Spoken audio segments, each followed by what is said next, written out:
Okay, we're going to give you a little update on Maximus. It's still got a lot of work left to do on it, but going to kind of go over some of the things that we've done. So Maximus now is alive and running, and since our last update, we've got the car wired. We finished the billet dash. We've got most of the interior in the car. We've done a lot more metal work. I'm just going to kind of point out some of the little things that we've done. So, kind of to start, the front bumper, if you look at the front bumper here, we've gone ahead and cut and sectioned all this portion of the bumper in here. So if you look right here, you look at the gap in the bumper. Can you get a close up of the gap here? Okay, so we went ahead and if you take a close look, you can kind of see where we went ahead and cut the fender out completely, and then made our own panel and metal finished our own panel, and then went ahead and metal finished the bumper to where we got a nice little gap on the bumper. There's still quite a bit of work that needs to be done in this corner, but it's coming along as far as the front end goes. We went ahead and made a little chin spoiler, aluminum chin spoiler here. Gives it a nice aggressive look.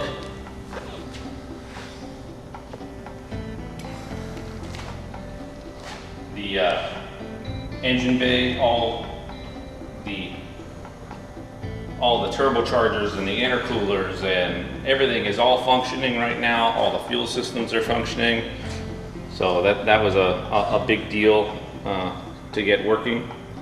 As you can see, this is our all billet alien intake. It's got the 16 injectors located inside. What's really kind of trick about this motor though is our trick fuel regulation that's built into the back of the manifold. So that's one fuel regulator and that's another fuel regulator, and it all interties into the injectors on the inside. If you look, these are all billet one-off valve covers. We engraved the car's name's Maximus and its horsepower level. You can see where we've hidden the spark plug wires. We've made a little recess cap to where the spark plug wires run in internally inside the valve cover.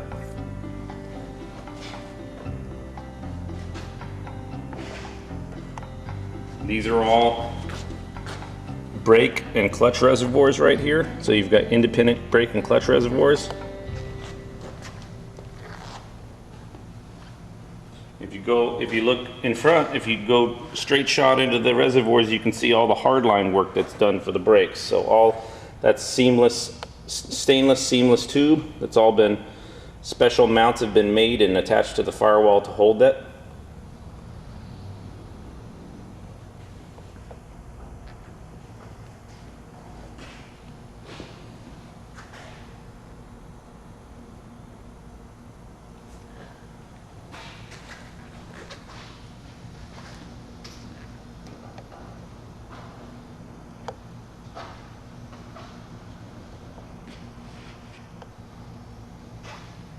We've put these, this is a work in progress right here. We went ahead and put these Porsche latch systems, so it's got a dual latch. And you can pull that from the inside of the car, or it'll pop the hood. It's kind of a neat thing. It's still in the infancy of being fabricated right now. On the interior,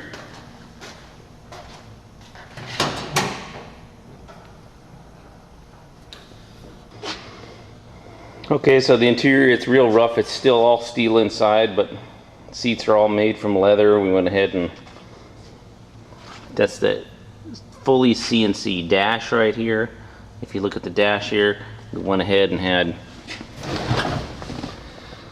custom gauges made with the original font, but you can see 260 mile an hour speedometer, 8,000 RPM tach.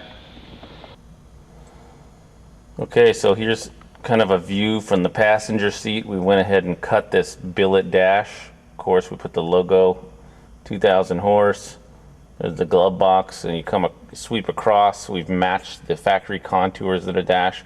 We have even billet made the individual switches that go into the stereo.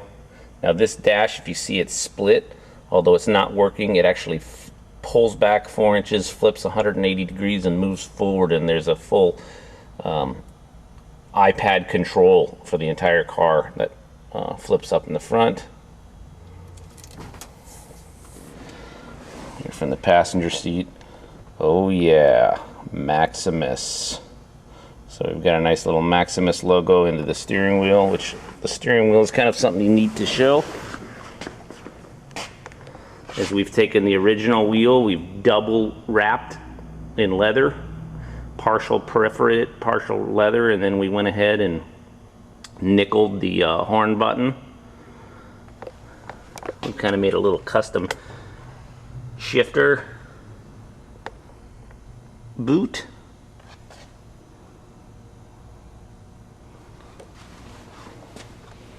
Get a view of the interior. It's pretty nice and lush. Eric Thorson did a real beautiful job for us. Sorry for all the shadows, everybody, but this is just a quickie update.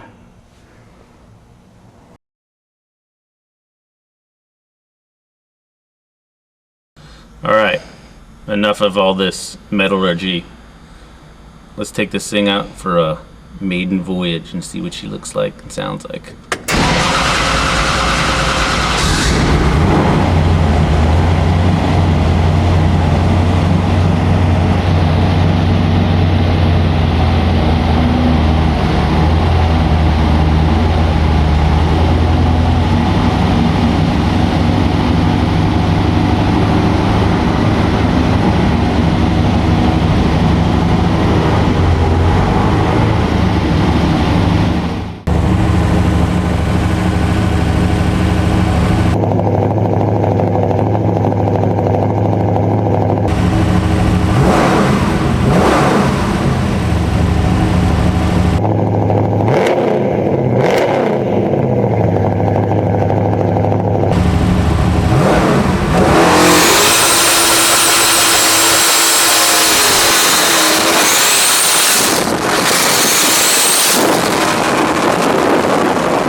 Nothing else I've ever felt.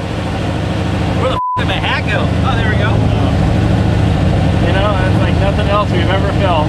What the f, man? No windshield, no insulation. It's like being in a f***ing pro car, dude. Oh my god. Oh my god. Unbelievable. Okay, so kind of go through some of the stuff. You can see we've got this custom Ron Davis monster radiator, twin 16 spalls. It's a cross flow. We've got a pair of our patented mirror image turbochargers. You can see by the plumbing. Hidden in the fender wells are our water to air intercoolers. There's our really trick and firewall clearance friendly fuel regulation plate that handles 16 injectors, 3,000 horsepower. Our one-off valve covers, some of our stainless work. Of course, we've got high amp alternator, air conditioning, power steering. Why wouldn't you want all that in a nice little beast like this?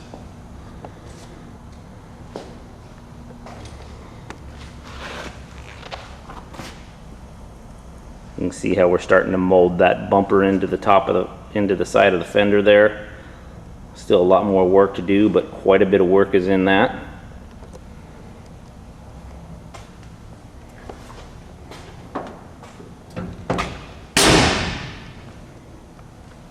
This is kind of neat. I don't know if you can see it through. I think we may even leave light, is all the actual metal work in the rear package tray, how we've riveted it and metal finished it, and it turned out pretty nice. We went ahead and straightened all the trim and then brushed all the trim.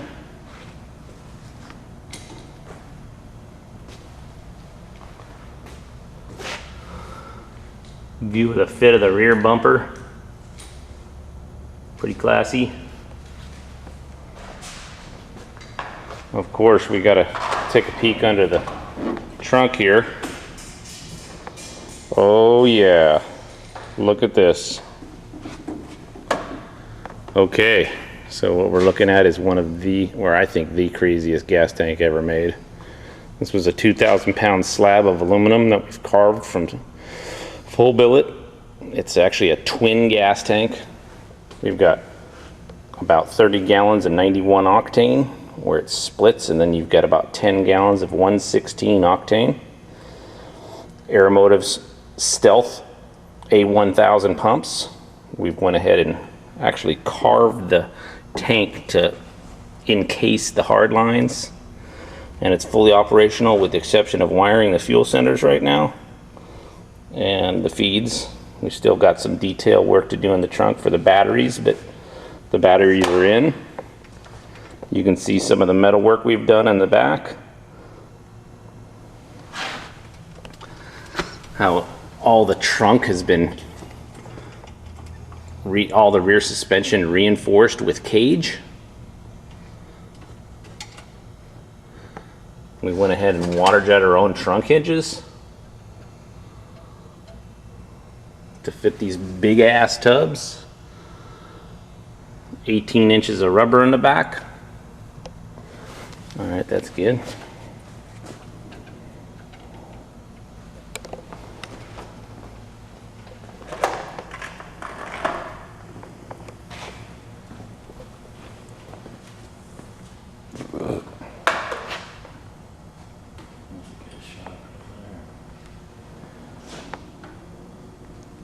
Now, the thing to point out here is that this car is 6 inches wider. It's been, the wheel wells have been cut in section, the bumper's in 5 or 6 pieces, the whole trunk area is all hand fabricated, the whole rocker panel is all new and custom, the whole front end. As you can see, we didn't even bother using lead. We went ahead and welded a new roof skin to the car where it's hard to even tell where the seam was.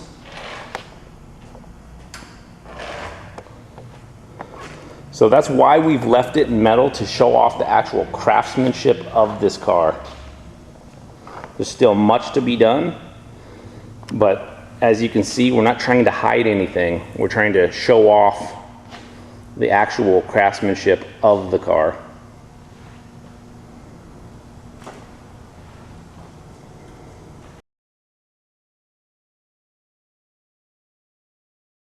It's a fucking 101 out today.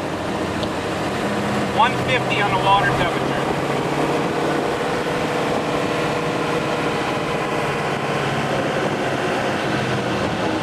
Oh my God. Thing comes on right where you want it to. Seems like, you know, this thing comes on like bang! Yeah, just now. Right though. And it's like no boost running through this. Oh, it's getting rid of those 18s like they're G60 bias plies or something. Could have fooled me. I would have thought it was running some boost. Fucking insane.